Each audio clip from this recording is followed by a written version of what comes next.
में ही रह गए। इस दौरान मैं बोल रही थी और वो तीनों सुन रहे थे। फिर मैंने ये भी बोला कि मेरा बेबी शावर लुक में एकमात्र आकांक्षा के साथ वीडियो है, तुम तीनों के साथ मेरा एक भी सिंगल वीडियो नहीं है। तो फिर नेहा ने बोला नहीं नहीं है। तो नेहा ने मुझे वो वाला वीडियो बताया जिस दौरान मैंने जेठू जी के साथ जो वीडियो बनाया था और नेहा ने दूर बैठे फ्रंट कैमरे से एक वीडियो शूट किया। तो मैंने बोला नेहा, क्या मेरे बेबी मम के साथ एक वीडियो भी नहीं बनता था, एक फोटो भी नहीं बनता था? तो ऐसे करके हमारी बात चल रही थी, वो सुन रहे थे और मैं बोल रही थी।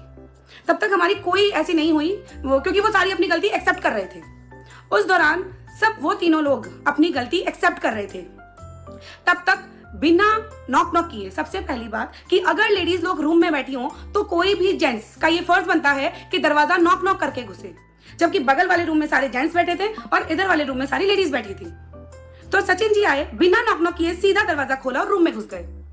रूम में घुसते ही मैं थी यहाँ पे, नेहा थी मेरे पास और उधर सारे क्रिएटर थे, मतलब अदर नीतू, शबनम, आकांक्षा, स्वाति की बहन सब थे।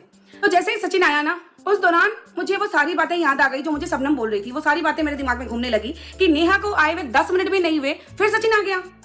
तो सचिन आया और सचिन ने मुझे ये बोला कि नेहा, मुझे कुछ नहीं बोला, नेहा दीदी आपकी दवाई, इधर ऐसे टर्न होके, नेहा दीदी आपकी दवाई।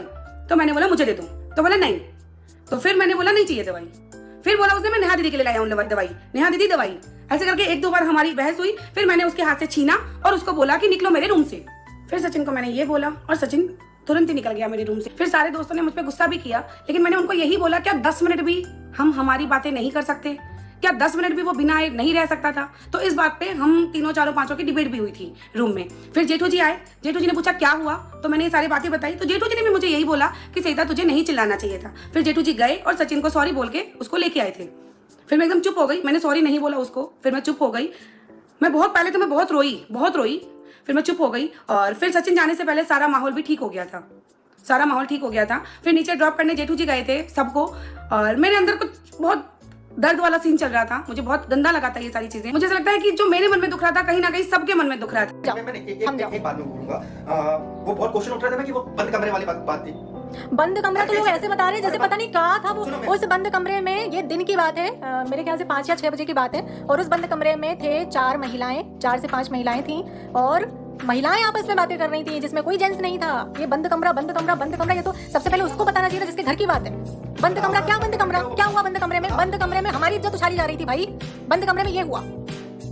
और बोलूं और बताऊं कि क्या हुआ हमारे साथ और हर एक क्रिएटर के साथ, सिर्फ मेरे साथ नहीं। उस कमरे में जितने क्रिएटर थे सबकी ली गई है।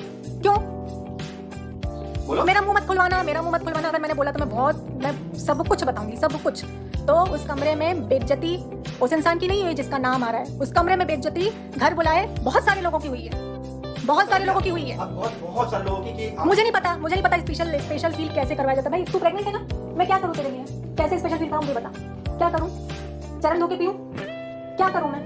मुझे नहीं पता कैसे स्पेशल फील कराया जाता है। उसके लिए 17 बातें हमने सुनी हैं, हमने उसके लिए बातें सुनी हैं।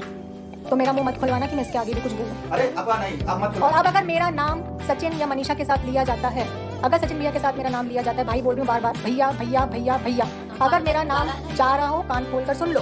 अगर किसी ने भी इसके खिलाफ कुछ बोला कि नहीं ये रिलेशन ऐसा ना वैसा, तो आप रहते होंगे अपने भाइयों के साथ वैसे, आप अपने भाइयों के साथ ऐसे रिलेशन बनाते होंगे तो आपको ज्यादा इस चीज के बारे में पता। हमारे यहाँ भाई बहन को भाई बहन ही कहा जाता है, हमारे यहाँ भाई बहन ही होते हैं। ऐसे होते हैं ना। मैं आज क्लियर बोल रहा हूँ, मैं आज आपको शब्दों में बताता हूँ कि अगर कुछ खरोच आती है, कुछ होता है ना, तो महसूस होता है। अब आपके भाई बहन आप लोग से बात नहीं करते हैं तो इसमें हमारी कोई जिम्मेदारी नहीं। हमारा परिवार ऐसा है कि एक साथ रहने पे कोई उंगली करेगा ना तो ये उंगली ऐसी हो जाएगी। ये है हमारा परिवार। अब आपके भाई बहन से आपकी बनती नहीं है तो इसमें हमारी कोई नहीं है, इसमें मेरी फैमिली की कुछ नहीं है जो आप यहाँ पर आ रहे हैं। और पहली बात तो नेहा आशीष तिवारी किसी का बाप का नहीं खाती है जो तुम लोग की सुनेगी। सबसे पहले सुनो, आज मैं क्लियर बात कर रहा हूँ, खुद का खा रही है, खुद का कमा रही है, इसके पीछे बैक सपोर्ट। अरे सबके पीछे बहुत बैक सपोर्ट है, तुम्हारा फैमिली का बैक सपोर्ट है, किसी के पति का बैक सपोर्ट है, किसी का भाई का बैक सपोर्ट है, सबका। भैया यहाँ मेरा कोई बैक सपोर्ट नहीं था, मैं आपको क्लियर बात करूँ, खुद का खा रही है ना।